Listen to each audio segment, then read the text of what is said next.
and welcome to Atop the Fourth Wall, where bad comics burn. I love the Silent Hill series, but get this, I have never actually played a single one of the games. All of my information and knowledge about it comes from walkthroughs, articles, let's plays, and the like.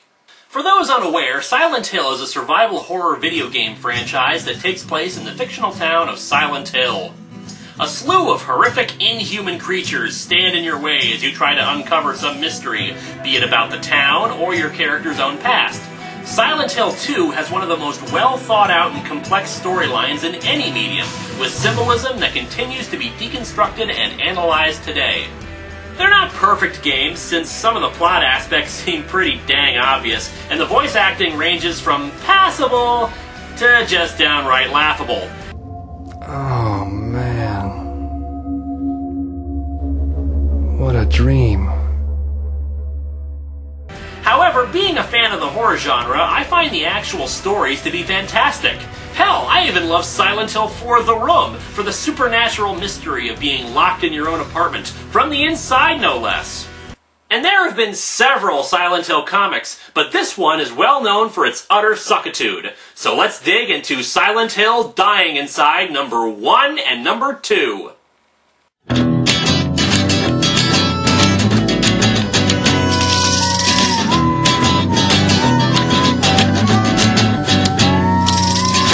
Welcome to Atop the Fourth Wall, where bad comics burn.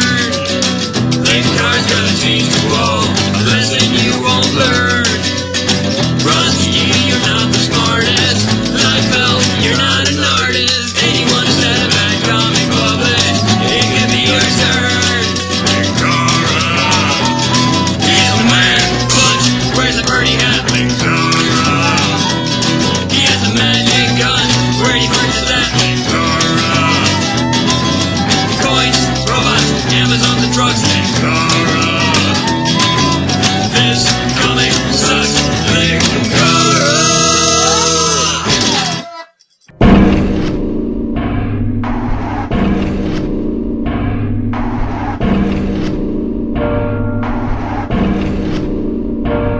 Well, this cover is, different. I mean, we've got this artsy top part, and then an incomplete sketch on the bottom. That makes sense. Actually, you know what this sketchy style reminds me of?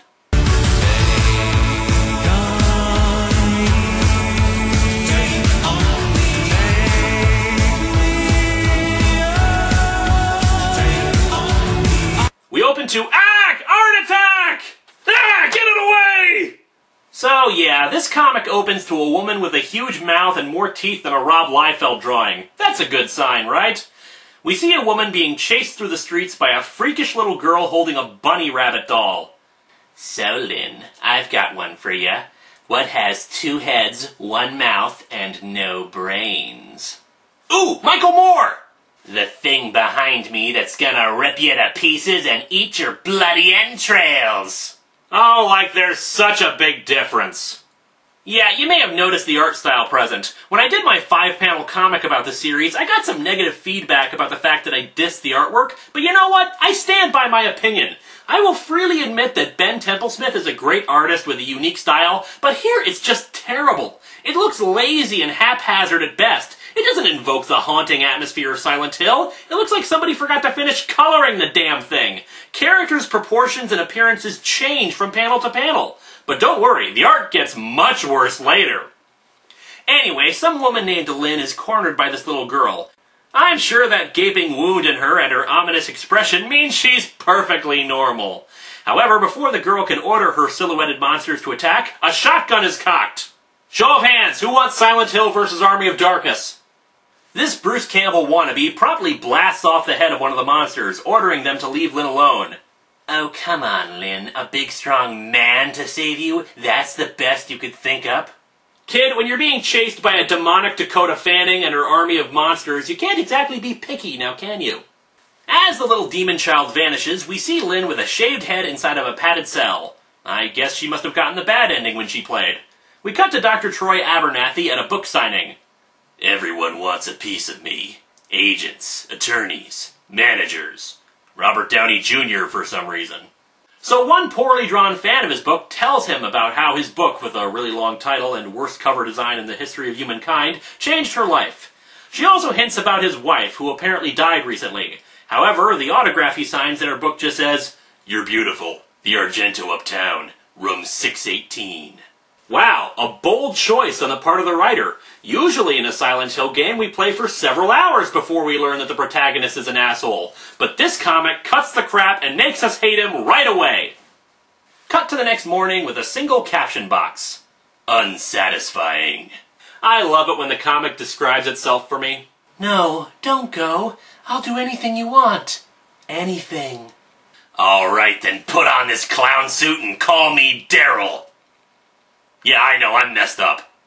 Speaking of messed up, what the hell is up with her eyes? Seriously, those are soul-staring eyes. The kind that make you want to pull a Three Stooges and just get them shut. Another raging success story. And the only thing I want, she can't give me.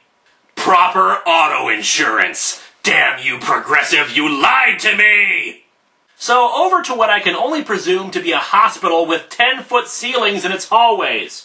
Troy here is speaking to a doctor who provides lots of exposition to us, including that Troy's wife apparently committed suicide, and since then he's stopped doing actual therapy work. I've got enough prescription drugs at home to kill 1,000 rock stars. I've decided to join Batman in his quest to destroy rock and roll. Long live country! I've got 8 figures in my bank account, and the women... The women! So despite him living the high life, Troy feels like crap and decides to take on the case. The doctor is, well, very affectionate, surprisingly, and hugs him. And what the hell is with the hug sound effect there? Is he texting somebody behind Troy's back? So over the course of several weeks, Troy tries several treatments to get Lynn to open up. All during this are these stylized drawings of zombies surrounding her. He says that these are supposed to be creatures her mind is torturing herself with, but I don't know, maybe she's just upset somebody was doodling plants on the walls. He decides a more radical treatment is in order and gets approval for it. He's going to drive her back to Silent Hill to prove to her that it's just a normal place. Because this is the way to treat somebody with post-traumatic stress disorder. Bring her to the place where she's bound to have triggers about her trauma. He narrates her backstory. She came to Silent Hill as a film student to shoot stock footage of the reportedly atmospheric city for resale to major studios. Does the East Coast just have abandoned cities lining it? If people know full well about the town and apparently know it's atmospheric, why hasn't somebody come along to bulldoze the place and sell real estate? If it seems like I'm nitpicking here, it's only because I'm kind of breaking my own rules about comics with continuity. In this case, the Silent Hill games. While it's kind of established that not a lot of people go to Silent Hill, we know that fairly recently there was still a town of people living there, or that still live there. More on that later. Anyway, he analyzes some of the things Lynn has told him, that the monsters are representations of her human attackers, and that the girl in the white dress is her lost innocence. Which is why the little girl in white was taunting her evilly and had a big gaping wound on her. The other doctor, who coincidentally is also named Dr. Phil, backs up my interpretation of him as an idiot since, according to him, in Asian culture, white is the color of death, not purity. Lynn's hometown had a large Asian community. Well, okay, Phil here's a moron too, since I'd like to know which Asian culture he's referring to, but my point stands. Troy is an idiot. The two step out of the car, and apparently Lynn is medicated beyond belief. He's excited about all this since, to be fair, he seems to genuinely want to help her, even if it's more about curing his own demons. Speaking of, he realizes that there's a gurney with blood right in front of him, along with blood splattered on the ground. The gurney squeaks slightly as he looks up and beholds a nurse with a huge head and a scalpel cutting her neck. Needless to say, Troy doesn't take this sight well. Honey, I've got this itch right on my neck. For some reason, I just can't seem to scratch it. Hi, Troy! Welcome to Silent Hill, aka You Are Bonedville.